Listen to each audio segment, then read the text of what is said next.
So hello friends, welcome back to my new vlog.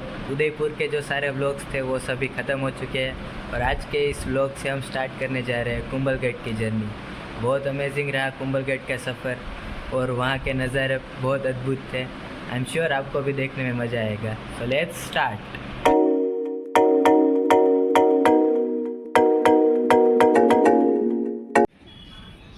और रास्ते में दिख गया हमें ये एक प्यारा सा गार्डन जहाँ पर आर्टिफिशियल लेक भी बनाया हुआ था। यहाँ पर कुछ देर रह कर हमने फ़ोटोज़ वगैरह खींचे और ये गार्डन एक सर्कल के ऊपर बनाया हुआ था। बहुत ही अमेजिंग बात लगी कि पूरा गार्डन ही बना दिया एक सर्कल के ऊपर।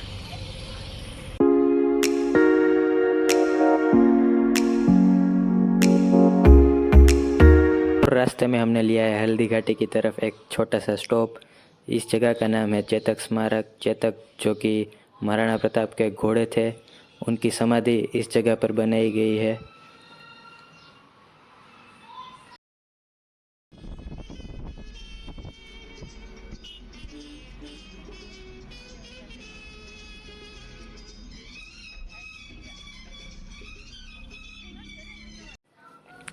जैसे ही हम कुंभलगढ़ की तरफ आगे बढ़ रहे थे, आसपास के सारे अद्भुत नज़ारे देखकर हमें एक बात पता चल गई कि कुंभलगढ़ के किले को बादल महल क्यों कहा जाता है।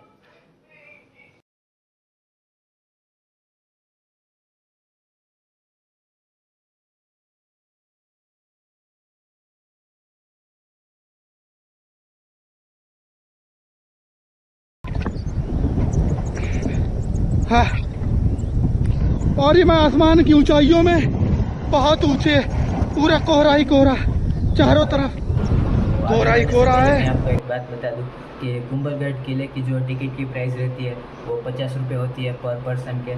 और जो आप कार पार्क करते हो, कार पार्किंग की फ़ीस भी 50 रुपये होती है। आप सुबह 8 बजे से लेकर शाम के 8 बजे तक किला देख सकते हैं और 8 बजे तक की आपको पार्किंग अलाउड होती है।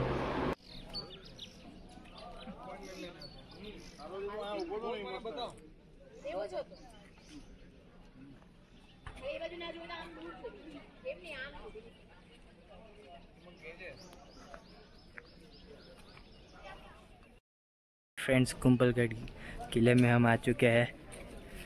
कुंभलगढ़ किले के आसपास देखिए, वहाँ से ऊपर आना होता है आपको रास्ता।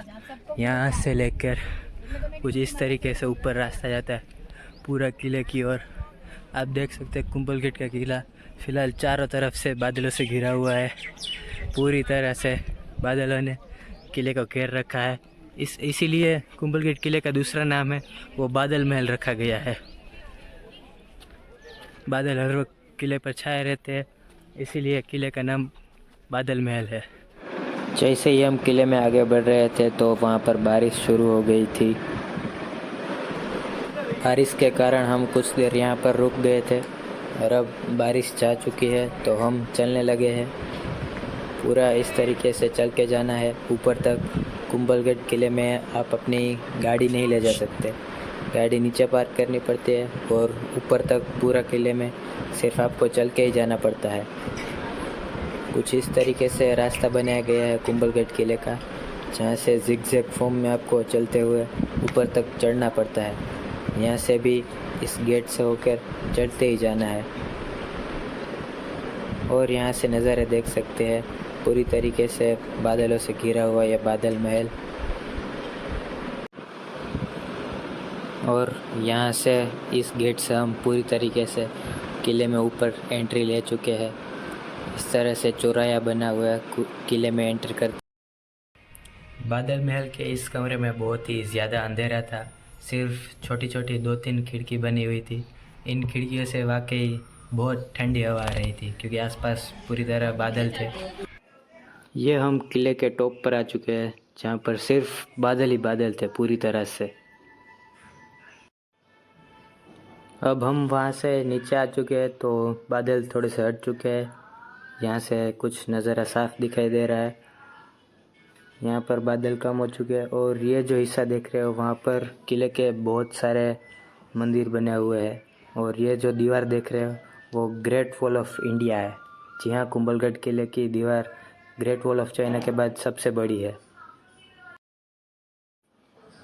और बादल थोड़े से कम हो चुके हैं तो विजिबिलिटी बढ़ चुकी है। तो हम दोबारा से आ चुके हैं महल के टॉप फ्लोर पर। वहाँ पर से एक अद्भुत नज़ारा देखने को मिलता है। चारों तरफ जो मौसम है वो बहुत अद्भुत बना हुआ है और बादल भी आसपास मंडरा रहे हैं। यह पूरी किले की दीवार बादल से घिरी हुई है। एक एडवाइस देता हूँ, अगर आप जब कभी भी कुंभलगढ़ देखने चाहें तो मेक श्योर के मॉनसून सीज़न में ही जाए, वरना आप ये सब नज़ारे अपनी आंखों से नहीं देख पाओगे। और ये कुंभलगढ़ किले के टॉप से आप व्यू देख सकते हैं। यहाँ पर इस तरफ देखते धरती और आसमान मिल जाते हैं। बारिश भी हो रही है और वहाँ से आप देख सकते हैं बादल किस तरह से जा रहे हैं। इस तरीके से पूरा टॉप व्यू है।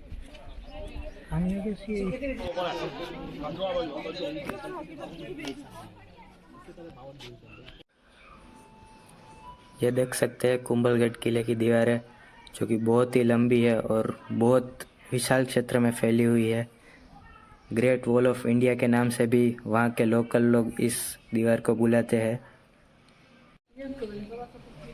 तो ऊपर से नीचे आने के बाद आपको एक जगह दिखती है तहखाने की तरह, जहाँ पर तोप रखी हुई है।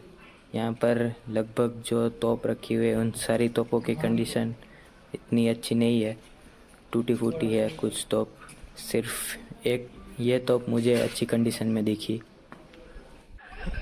तो अब यहाँ से बादल पूरी तरीके से हट चुके हैं।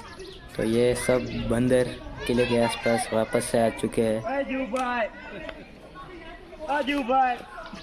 आप कुंभलगढ़ घूमने जाओ तो अपनी चीज़ों को इन बंदरों से संभाल कर रखना, बहुत सारे होते हैं यहाँ पर। और फिर हम वहाँ से निकलकर आगे बढ़ने लगे हमारी नेक्स्ट डेस्टिनेशन रणकपुर की ओर।